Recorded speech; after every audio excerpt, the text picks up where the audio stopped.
Alright, I made my recesses here, just 1-inch diameter bit, 3/4 inch offset, so you can see that my cut line is going to come right through here and waste that away. So I want to see how this is going to fit. If this drops in there,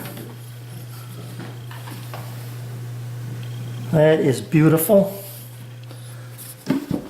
Now it's sitting down all the way down into that groove. Perfect.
Well, you can't beat that.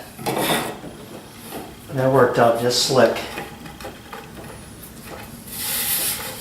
So I'll do a little sanding on the edges here.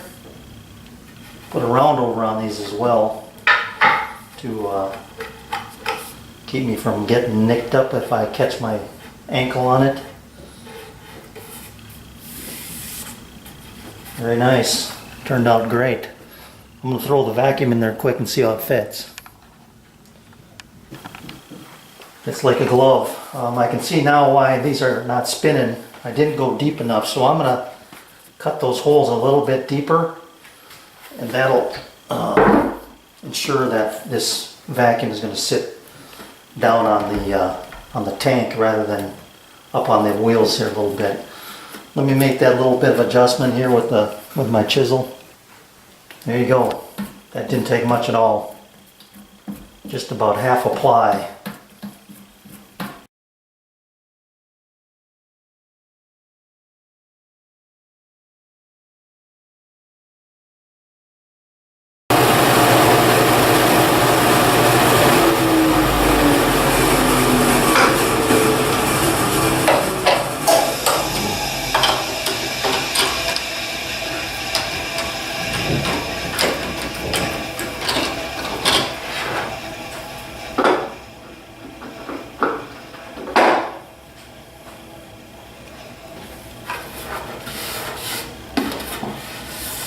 What you do with a little hand sanding.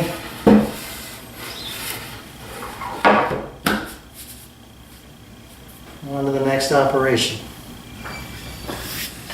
Alright, I made myself a piece of dowel here. Basically, it's still got some tiny little flats on it, and it's just shy of 1.25 inches in diameter, but it fits these tools just perfectly. Nice snug fit. So I need 6 pieces. I'm going to cut them 2 inches long. I'm going to drill a 1/4 inch hole, 1/4 inch deep hole, and then mount them around the front side. And that'll give me the ability then to, you can imagine this is the on the disc here. They'll just sit on there and they won't be rattling around, because inside here it's a slight taper inside the tools. So as this goes down, it gets tighter and tighter, which is going to be nice because then they won't be flopping around. And then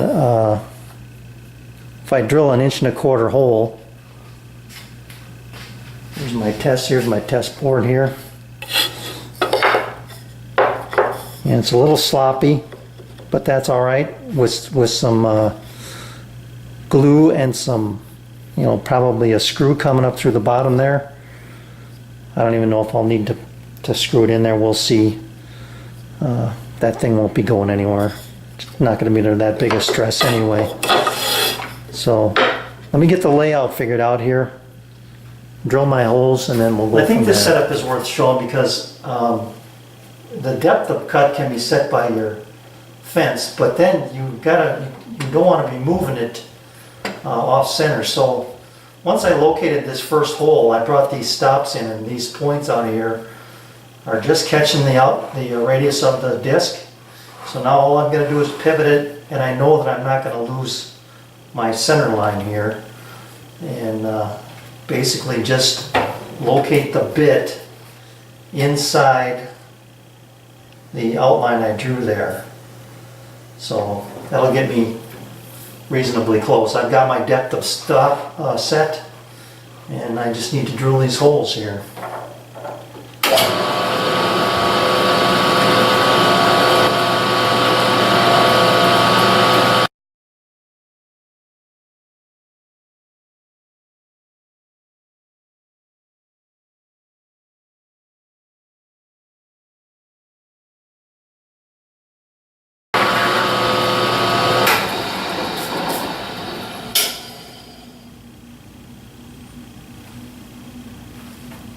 That's it.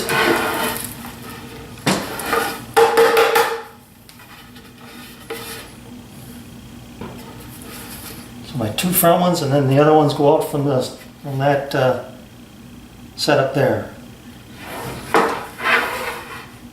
Cut my dowels and get those figured out and set them in there, and then we'll take a look. That is going to be excellent.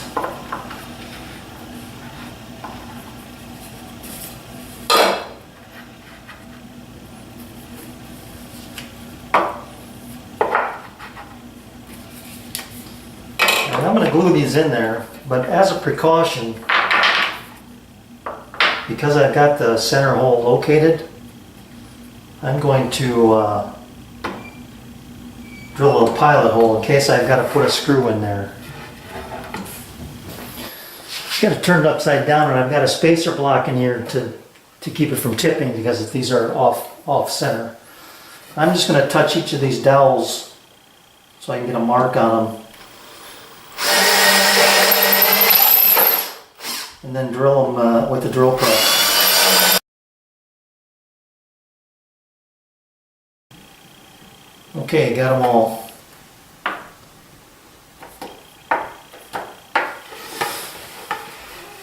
There, now I can use a smaller bit and drill a pilot hole in those.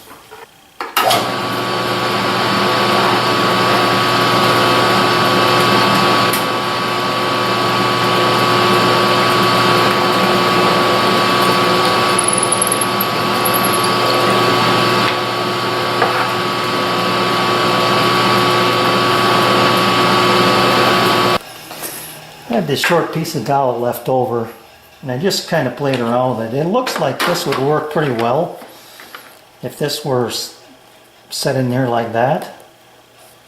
I just got to get the angle right, and this one I probably will glue and screw because I don't think I'd drill that hole.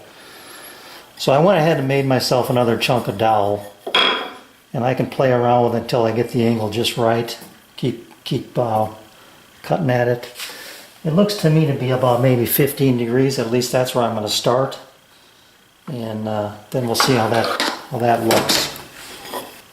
Now, one last thing before I go. When you drill it, when you cut this at an angle, you form a bit of an ellipse. So I drilled the same size hole, 1.25 inches, then backed off or moved my fence forward a little bit, and just kind of reamed this out some more on this edge here, and that gave me the room to put that in there.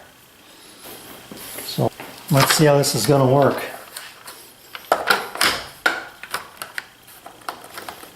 Well, you can't beat that. This just turned out spectacular. I couldn't be happier with the way this works.